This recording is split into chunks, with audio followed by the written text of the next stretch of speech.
علیہ السلام کو پیدا فرمایا اور پھر یہ سسٹم سارا آگے اولاد کا رکھا، تو فرشتوں نے عرض کیا یا اللہ اتنے انسان پیدا ہوں گے کہ زمین میں گنجائش نہیں بچے گی، تو اللہ پاک نے فرمایا نہیں، میں بعضوں کو باپ کی صلب میں رکھوں گا اور بعضوں کو ماں کے پیٹوں کے اندر رکھوں گا اور بعضوں کو زیر زمین رکھوں گا۔ یہ سسٹم چل رہا ہے۔ جس وقت اسرائیل علیہ السلام کے ذمہ ڈیوٹی لگائی گئی کہ آپ نے لوگوں کی روحوں کو کیا کرنا ہے، قبض کرنا ہے، تو فرشتوں نے عرض کیا یا اللہ جسے پتا ہوگا کہ موت آنی ہے وہ تو پھر زندگی گزار بیٹھے آگے، اسے دنیا میں کیا لذت محسوس ہوگی، وہ تو 24 گھنٹے موت کے فراق نہیں رہے گا۔ اللہ پاک نے فرمایا نہیں، میں نے ضرورتیں ہی ان کے ساتھ اتنی لگا دینی ہے کہ انہیں پتہ ہی اس وقت لگے گا جب موت کا فرشتہ کے سر کے اوپر آگے کھڑا ہے۔ اور آپ جانتے ہیں دن رات فوتیاں ہوئی ہیں، لوگ جا رہے ہیں، وہ ایک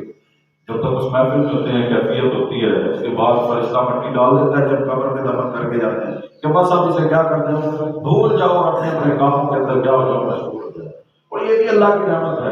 اگر مرنے والے کا غم دل میں تازہ رہے تو آپ دنیا کے کام کاج کر ہی نہیں سکتے، زندہ تو ویسے ہی مر جائے۔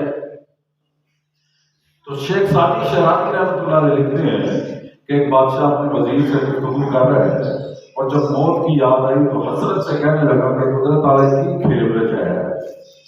کہ زندگی دے دی، دنیا میں دل لگا دیا اور پھر موت کا پیرا بٹھا دیا، اگر موت نہ ہوتی تو کیا مزے ہوتے۔ اس وزیر نے کہا، اس نے کہا بادشاہ صاحب اگر موت نہ ہوتی تو پھر آپ بھی بادشاہ نہ ہوتے، آپ کے والد موت ہوئے ہیں تو آپ بادشاہ بنے ہیں نا۔ اسی طریقے سے ہارون رشید کے دور میں قافلہ جا رہا ہارون رشید کا، اس کی عادت تھی کہ اگر کوئی اچھا جواب دیتا تھا تو اسی انعام دیتا تھا۔ اس نے دیکھا کہ ایک بوڑھا آدمی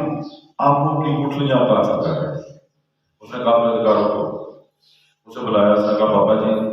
تساں کہڑے آپ سانے ہیں جڑیاں گٹیاں بولی جاتے ہو؟ تو بابا جی نے کہا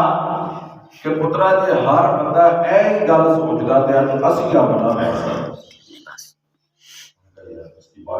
ایک تعلیم انعام دے۔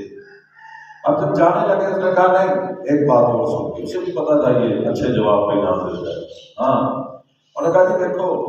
لوگوں کے بوٹے بڑے ہو